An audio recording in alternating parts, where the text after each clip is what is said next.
Hey guys, welcome back to my channel. If you are new to the channel, welcome. If you are my loyal subscriber, welcome back. I want to jump on here and talk about the laws that are changing in Chicago that affects everybody, whether you're a criminal or not, okay? If you are trying to move to Chicago, you need to hear these things, okay? Chicago is beautiful. It's so much to do, but it's expensive and the laws are changing. And I think everywhere is expensive. So that's nothing new.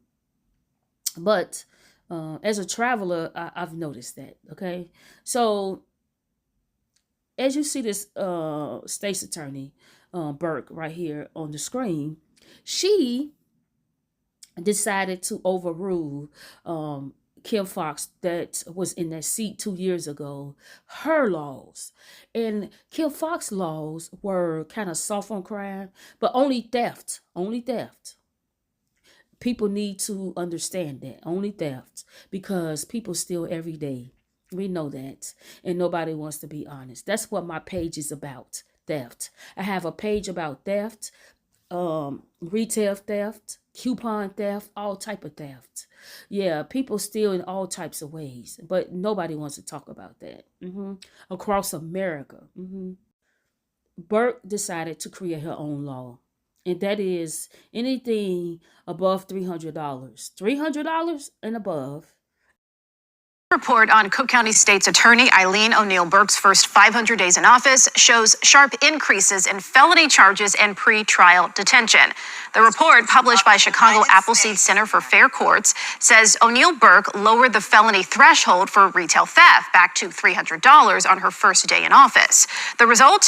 Felony retail theft charges nearly doubled in 2025, and prison sentences for those cases more than doubled. For domestic battery, O'Neill Burke filed detention petitions at more than double the rate of her predecessor, resulting in roughly 1,400 people jailed before their trial compared to 450 this year, the year before.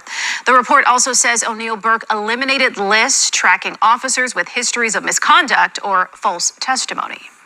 To replace these lists with a much less comprehensive list and reduce the avenues that her office will take to determine the credibility of police witnesses.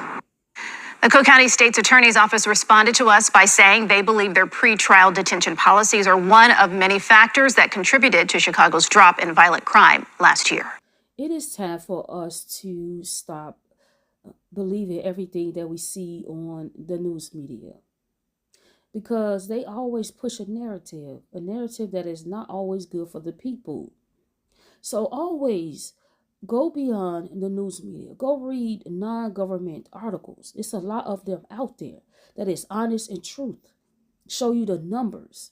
Show you how you can fight against this stuff. These false narratives, or these narratives that they push, is not good for your kids, for anyone. So guys, please listen to this article. Don't forget to like, subscribe, and comment down below. A court monitoring group that studied policy changes during the first 500 days of Cook County State's Attorney Eileen O'Neill Burke's leadership found in a new report that prison sentences for retail theft more than doubled last year, alleging that the top prosecutor returned to the tough-on-crime prosecution that weakened Cook County communities for decades when she took over from former state's attorney Kim Foxx. The report, released on Wednesday by the Chicago Appleseed Center for Fair Courts, called on Burke to revisit some of her policy decisions while also making recommendations to the Illinois General Assembly, including increasing the legal threshold to be charged with retail theft as a felony. In reality, many people commit retail theft because they need groceries, they need the basic necessities that for a lot of people they do not have the money to buy, said Austin Siegel, director of research at Appleseed and one of the report's authors. The findings are not surprising, given that Burke reversed a number of Fox's policies after running on a platform that was more tough on crime than the former progressive prosecutor, even as the report shows a continued divide between Burke and progressive groups advocating for criminal justice reform. In a statement, Burke's office said it is committed to strengthening public safety by taking dangerous weapons off our streets, supporting and seeking justice on behalf of victims, protecting survivors of domestic violence, combating crime on public transit, and deterring violent offenders from inflicting harm on our neighborhoods. Her office said it has offered to meet with Appleseed to discuss the report. The Appleseed report, titled 500 Days Forward, 10 years back, examined the impact of new policies, drawing on press releases, news reports, data and information obtained through public records requests. The group also previously released reports evaluating Fox's tenure. The Burke administration has targeted retail theft, gun possession, and domestic violence cases, putting policies in place that impose higher charges and harsher pretrial conditions in an indiscriminate manner, the report said. The administration has also implemented policies and practices that remove checks on the police and federal agents. For her part, Burke has said that the office's policies are meant to address gun violence. For us, it's guns, guns, guns.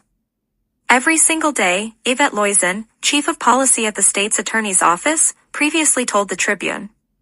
The Tribune has cataloged many of the changes referenced in the report, including detention policies that have accompanied an increase in the jail's population, a program that allows police to directly file some gun charges, and a change in protocol for referrals to restorative justice courts, which was later reversed. The report notes that Burke reversed a policy set by Fox, who during her tenure said her administration would not file felony retail theft charges unless the stolen goods were valued at more than $1,000.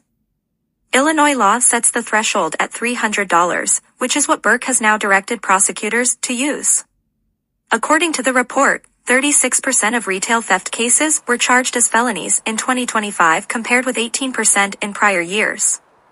Though retail theft cases that result in prison sentences make up a small portion of overall cases, the study also found that prison sentences for retail theft rose to 7% in 2025 from 3% the year before, which marked Fox's last year as top prosecutor. 2024, though, saw a decrease from the prior year of 2023 when 6% of retail theft convictions resulted in a prison term.